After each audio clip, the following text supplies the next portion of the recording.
Ladies and gentlemen, that was my new SIG P226 full stainless 40 caliber in action for the first time.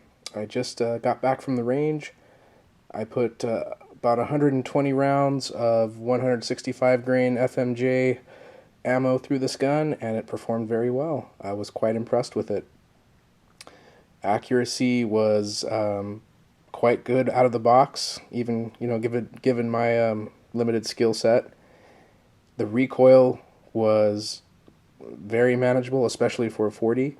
That 42 ounces of gun that you see right here with the empty magazine included really did what I thought it would, and it soaked up a lot of that recoil. It was quite comfortable to shoot. Getting back on target was a lot easier than with a polymer gun, and quite honestly, it felt like shooting a 9mm. That's one of the advantages of having a heavy gun like this. A lot of recoil absorption and quicker follow-up shots. Of course, the disadvantages are the increased weight and making it harder to conceal if you want to conceal carry it, but that's kind of off topic. Anyways, I took it to the range and put 120 rounds through it, and I was pretty happy. Now, I did have two stoppages. They were both the slide locking back while there were still rounds in the magazine, so that would be a failure to feed. Nothing too difficult to clear. You just pull the slide back and it goes right back into battery. But I'm going to give the gun the benefit of the doubt. Hopefully, it's just part of the break-in period, or I might have been limp wristing the gun. So something to keep an eye on.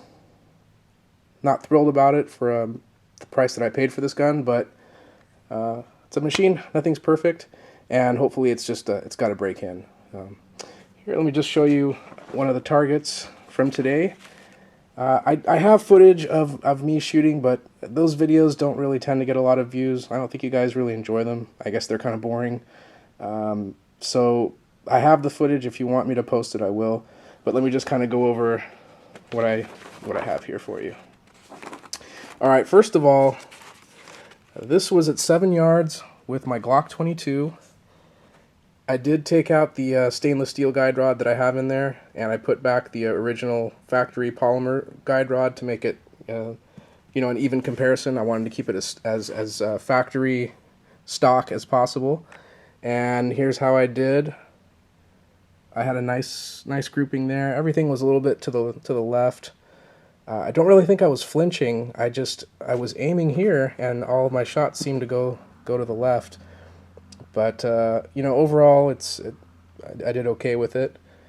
And I've got about 600 or 700 rounds through this Glock 22, so I'm a lot more accustomed to it than I am my SIG. This was the first time that I shot the SIG. Let's go over here. Now this target is my very first, it's 20 rounds, my first 20 rounds ever out of this gun.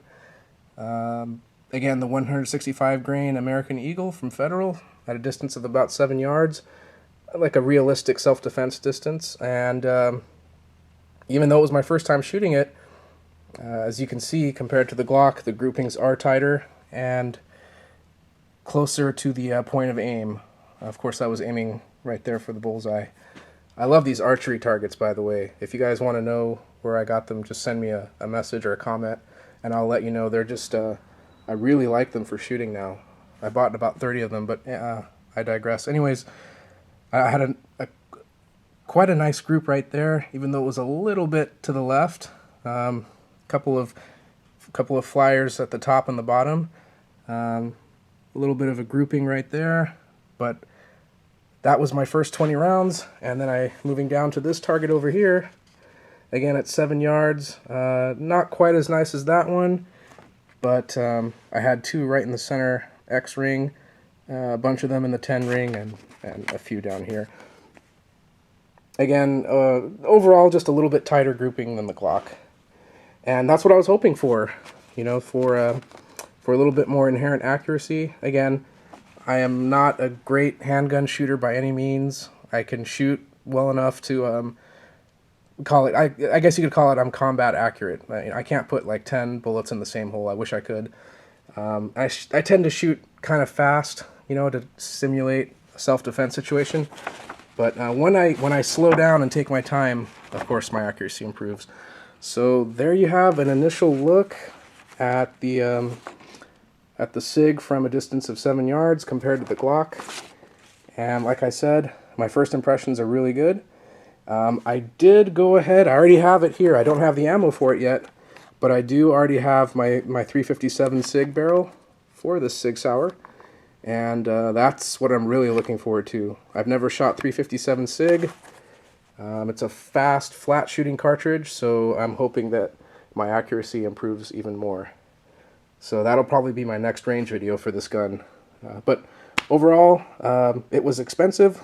It was my most expensive handgun purchase so far, but I think it was worth it, and I'm glad I got it. The trigger, I do have to say, had a nicer feel than my HK USP. And this is not the short reset trigger that you that you find on the Enhanced Elite model. This is just the regular SIG trigger. So, so far so good. I'll probably add a little bit more range footage on here, but I'm going to try to keep it short. Again, if you guys want to see more footage of the targets, it's kind of boring, but if you want to, I'll make a video. So yeah, if you have any questions or comments, please go ahead and feel free to add them in. And this bad boy is ready for its first cleaning.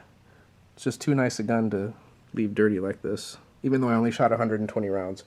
So I'm going to start cleaning, and after that I'm going to make another video on my Glock 10mm, the Glock 20, so stay tuned for that. Thanks, guys.